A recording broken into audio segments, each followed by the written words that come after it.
Kan kalau misalkan sidang apa itu tuh sidangnya sedang perdata. Aduh, teruntuk Dokter Reza Gladys, ya. Persidangan itu namanya persidangan atas laporan Wan Prestasi.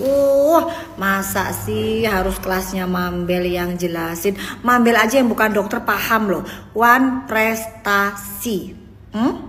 Udah tidurnya udah cukup belum? Ya, sehari tidurnya jangan 2 jam, minimal itu 6 jam. Biar nggak pelongak-pelongok gitu ya. Biar jadi dokter yang bisa dipercaya lagi sama masyarakat. Plus pesannya Doktif belajar formulasi, ya. Jadi kamu wajib untuk belajar formulasi sebelum kamu jualan skincare yang bener, ya. Karena Doktif denger ternyata tetap aja ya produknya masih seperti itu. Oke ya guys ya, be smart. Doktif ingatkan, lakukan cancel culture ya. Kenapa? Karena owner-owner skincare flexing ini belum mendapatkan ganjaran dari apa yang sudah mereka perbuat di masa lalu. Sampai sekarang mana hukumannya? Kalau di luar negeri orang yang jualan overclaim itu udah masuk shell. Kalau sekarang kok enggak sih? Padahal ratusan miliar yang sudah diambil uang masyarakat. Kok mereka masih tenang-tenang aja? Oke, jangan lupa ya, cancel culture. Salam cerdas bareng Doktif, dokter detektif. Bye. Yang ingkar janji atau wan prestasi itu siapa sih sebenarnya? Jadi wan prestasi itu istilah. Kalau misalnya ada pihak di dalam perikatan, kesepakatan, kontrak, perjanjian yang tidak memenuhi kewajibannya, makanya itu istilahnya namanya wan prestasi. Kenapa? Ini kita menggugat wan prestasi karena mereka menganggap bahwasanya terjadi kesepakatan secara lisan. Kayak gitu, bahwasanya siapa yang mau ketemu ya DRG, siapa yang menentukan pembayaran ya DRG, sehingga terjadi kesepakatan. Kayak gitu kurang lebihnya berdasarkan keterangan yang sudah dijelaskan dengan pengacara Nikita Mirzani ya. Jadi kalian itu harus tahu kenapa bisa digugat wan prestasi, karena dianggap bahwasannya mau diuji apakah benar memang itu masuk dalam ranah wan prestasi, ranah perdata, adanya kesepakatan, karena yang menentukan pembayaran yang itu adalah pihak dari tergugat yaitu DRG. Kurang lebih seperti itulah. Jadi kalau bicara yang ingkar janji, yang dituduh, yang diduga sekarang bahwasanya melakukan, kenapa digugat adalah tergugat DRG, bahwasanya katanya dia wan prestasi, makanya gugatannya wan prestasi. Kayak gitu, kalian bisa baca di Google itu gampang. NM menuntut balik dokter abu-abu. Bagus, lanjutkan. Meskipun beredarnya isu kamu gak suka sama diriku, tapi aku tetap mensupport dirimu.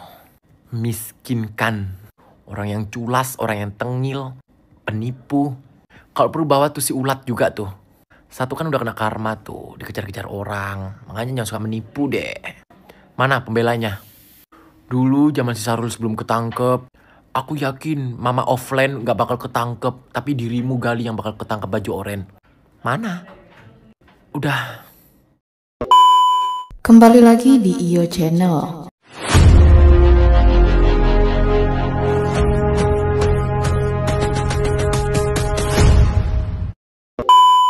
Baiklah, kali ini saya akan membahas tentang Nikita Mirzani gugat Reza Gladys sebesar 100 miliar. Untuk selengkapnya simak video berikut ini. Dengan proses kejaksaan tadi bilang, ini cuma hanya pembuktian aja Bang, dan penyidik juga lagi mencari apa yang terjadi dengan kasus itu Bang. Oke, balik lagi ke pembuktian. Betul, ya kan? Unus testis, nullus testis. Satu saksi bukan saksi. Saksi bagian daripada pembuktian. Jelas di dalam pasal 184 KUHP. Ada berapa poin yang menjadi unsur-unsur di dalam pembuktian? Kan ada keterangan saksi, keterangan ahli, ya kan, keterangan terdakwa, petunjuk, surat. Jika memang 5 poin atau minimal 2 aja alat bukti sudah terpenuhi, harusnya kan tidak perlu repot-repot sampai perpanjangan 2 kali loh. Ya kan, 20 hari sudah dilewati, 40 hari sudah dilewati. Perpanjangan pertama 30 hari sudah dilewati, sekarang perpanjangan kedua 30 hari. Artinya kalau memang ini unsur tindak pidana pemerasan yang dilakukan oleh Nikita Mirzani memang terpenuhi dengan sangat mudah harusnya gitu loh. Jadi jangan pernah memaksakan sesuatu yang memang unsurnya tidak terpenuhi tapi dipaksakan. Jadi ada indikasi, saya khawatir memang ada intervensi dari pelapor, ada satu grand design di mana memang dipaksakan supaya Nikita Mirzani itu ditahan walaupun sebetulnya unsurnya tidak terpenuhi. Nah, sampai saat ini dalam proses penyidikan di kepolisian ini unsurnya belum terpenuhi, sehingga akhirnya juga jaksa selalu menolak. Karena jaksa, kalau juga analisa jaksa, catatan jaksa, ini masih diragukan unsurnya atau tidak terpenuhi unsur tindak pidana yang dilakukan oleh Nikita Mirzani, maka dia tidak berani untuk mengeluarkan tahap 2 gitu loh. Kenapa? Karena di pengadilan nanti yang bertanggung jawab udah bukan polisi lagi, tapi kejaksaan sebagai jaksa penuntut umum. Ketika jaksa mendalilkan, maka dia harus bisa membuktikan bahwa Nikita Mirzani adalah bersalah. Nah, kalau saat ini jaksa sendiri keberatan untuk membuktikan nanti, dan menurut jaksa masih ada koreksi-koreksi, perbaikan-perbaikan untuk dilengkapi oleh kepolisian, ya artinya di sini jaksa sudah objektif loh. Saya harus mengangkat jempol kepada jaksa bekerja dengan baik, ya nggak? Artinya berarti kalau berkas itu oleh Kejaksaan Tinggi juga masih belum P21, ya, secara fakta bahwa belum bisa dibuktikan nih, ya, aktu serius atau perbuatan yang dilakukan oleh seorang Nikita Mirzani yang disebut dengan pemerasan tadi. Belum bisa dibuktikan gitu loh. Belum bisa kita katakan dia adalah melakukan itu, dugaan pemerasan. Belum bisa gitu loh. Kenapa? Ya buktinya selalu dibuat P19 oleh kejaksaan, dibalikin berkasnya, rapihkan, perbaiki, lengkapi gitu loh. Nah, artinya di sini ini bukan hanya opini, tetapi ini adalah fakta. Karena nggak mungkin seorang kejaksaan dia mempertaruhkan kredibilitasnya sebagai seorang jaksa hanya karena untuk Nikita Mirzani. Jadi saya yakin bahwa memang sampai saat ini perbuatan yang dilakukan oleh Nikita Mirzani dalam dugaan tindak pidana pemerasan dan TPPU itu tidak bisa dibuktikan per detik ini dan per menit ini. Gitu. Jadi saran saya dibebaskan. Kenapa? Kalau nggak dibebaskan maka penegak hukum sendiri adalah melanggar hukum. Kalau memang perkara ini adalah abu-abu atau awalnya mungkin misalkan dipaksakan oleh kepolisian, ya pasti jaksa akan tolak lah. Iya kan? Dengan cara apapun jaksa pasti tolak. Betul. Pasti ditolak. Dengan terbukti udah berapa kali ditolak. P19. Ngapain harus dipaksakan gitu loh. Jadi kalau memang ada satu ini kecurigaan saya, ya kan.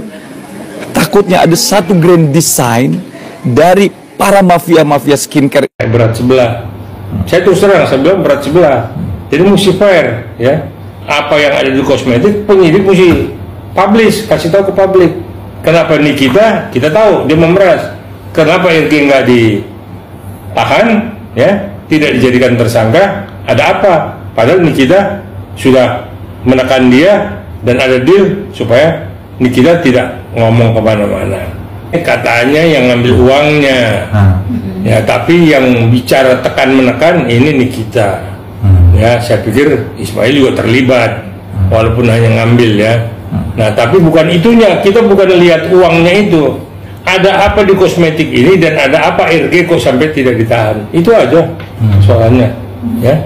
Nah, kenapa sih ini kita berani memeras? Karena ada sesuatu di dalam kosmetik itu. Nah, itu saya jelaskan netizen. Kita juga minta supaya RG diperiksa, ya, dan dipublish supaya kita tahu, supaya kita nggak juga memakai kosmetiknya. Gitu. Badan POM, saya terus terang Badan POM ini nggak beres, ya, harus memang didampingi terus oleh pihak kepolisian supaya jadi jangan nanti sesudah rame baru sibuk mengusut ke sana ke sini. Saya pikir itu intinya. Badan POM mesti membenahi apalagi terkait dengan kosmetiknya RG ini, publish supaya masyarakat pun tahu. Saya pikir itu anunya. Nah, ini nggak ada yang kepada semua. BPOM itu yang sebenarnya berperan, Kementerian Kesehatan, dalam hal ini BPOM-nya, Badan POM. Tapi nggak ada cerita bagaimana. Semua bungkam. Kenapa? Karena ada uang silumannya. Ini kan semua udah sindikat. Ya, tapi di kasus ini kok, kasus kosmetik ini kok justru sini kita yang jadi korban begitu. Nah, memang ada uang, tapi kan nggak mungkin kalau nggak ada asap sama apinya kan. Nah, berarti ada yang tidak beres di kosmetiknya itu. Nah, yang saya dengar itu tadi merkurinya itu besar gitu. Kita lihat aja, kan itu kan tidak seperti makan cabai. Nanti saya sudah 2 tahun atau 1 tahun kelihatan deh, muka umur 40 tahun jadi 80 tahun. jadi nenek lampir. Yang menjadi persoalan dan pertanyaan saya sebagai praktisi hukum, kok mau Reza Gladys itu diperas? Kalau ini pemerasan ya, dengan uang 4M tapi baru dibayarkan 2M. Berarti yang tidak beres ini CRG dong. Kok sampai berani Nikita minta uang sebegitu besar? Dan uang itu katanya sempat entah untuk properti dibeli, entah apa, saya nggak ngerti ya, sampai masuk tindak pidana pencucian uang. Nah ini kan jadi bertanya kita, ini uang negara atau uang pribadi atau uang apa? Nah jadi yang jadi persoalan, ada apa di kosmetiknya RG ini? Nah ini kan yang memang kita mesti tahu, karena yang saya dengar itu ada merkurinya. Apa itu yang dijadikan bahan oleh Nikita untuk memeras sehingga dilaporkan oleh RG, tetapi RG sudah bayar gitu. Nah ini kan jadi kayaknya berat sebelah ya. Secara hukum saya melihat kok tidak ada keadilan untuk Nikita ya, apalagi dia sudah ditahan itu 2 kali perpanjangan ya. Sedangkan RG masih tetap santai ya, apalagi dokter siapa itu? Dokter Oki juga yang katanya dijadikan saksi tapi nggak memberikan kesaksian yang sebagaimana mestinya. Merkurinya itu mesti kita dalamin. Penyidik ini kan penyidik harusnya. Jangan jadi ada apa-apa. Ini Pak Kapolda pun mesti tahu nih. Jangan anak buah main Pak Kapolda nggak tahu nih. Ini apa yang terjadi nih? Kok bisa sini? Di kita ini banyak bantuan juga. Tempo hari kasusnya si Rizik itu, ini kita yang termasuk yang melawan si Rizik. Nah kok nggak ada tepus seleronya. Nah tempo hari kan memang sini kita juga memang nggak bisa dipegang buntutnya ya, tapi kan di satu sisi juga dia bisa diharapkan gitu. Berjasa lah Bang buat negara. Ada jasanya lah tempo hari, memberikan dukungan untuk bagaimana membongkar Habib Rizik dari permainannya. Nah tapi di kasus ini kok, kasus kosmetik ini kok justru sini kita yang jadi korban begitu. Nah memang ada uang, tapi kan nggak mungkin kalau nggak ada asap sama apinya kan. Nah, berarti ada yang tidak beres di kosmetiknya itu. Nah banyak mafia di setiap dagangan ya, banyak mafia di setiap sesi untuk cari keuntungan. Jadi udah memang negara ini udah kebanyakan mafianya. Itulah kalau mafia mau dibongkar ya dari tindak pidana korupsinya itu, semua dikorupsi, nggak ada dioplos. Jangan-jangan kosmetiknya dioplos juga nih. Ya udah dioplos kan ada merkurinya. Nikita Mirzani resmi menggugat Reza Gladys senilai 100 miliar buntut dari konflik panas yang menyeret keduanya ke jalur hukum. Namun menurut pengacaranya, nominal tersebut justru belum sebanding dengan penderitaan sang aktris. Bagi Nikita, 100 miliar itu terlalu kecil dibandingkan proses hukum yang ia hadapi selama 2 bulan ini, tegas pengacara Fahmi Bahmid saat ditemui di Pengadilan Negeri Jakarta Selatan. Fahmi menjelaskan gugatan tersebut tak sekedar menyoal nominal, tapi menyangkut dugaan wan prestasi alias pelanggaran kesepakatan yang dilakukan Reza Gladys. Reza membatalkan sepihak kesepakatan yang sudah disepakati secara lisan. Ini bukan soal uang semata, tapi soal komitmen yang dilanggar jelasnya.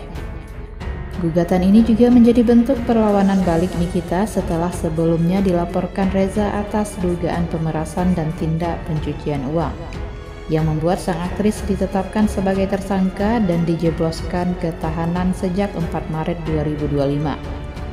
Nikita sempat mendekam di rutan Polda Metro Jaya selama 82 hari, sebelum akhirnya dipindah ke rutan Pondok Bambu, Jakarta Timur. Kini ia menyerang balik lewat jalur perdata. Sidang kasus wan prestasi ini masih terus bergulir. Beberapa pihak seperti Kapolri, Jaksa Agung, hingga pihak PT Bumi Parama Wisesa ikut dipanggil untuk memberikan keterangan. Namun ketidakhadiran mereka membuat sidang kembali ditunda.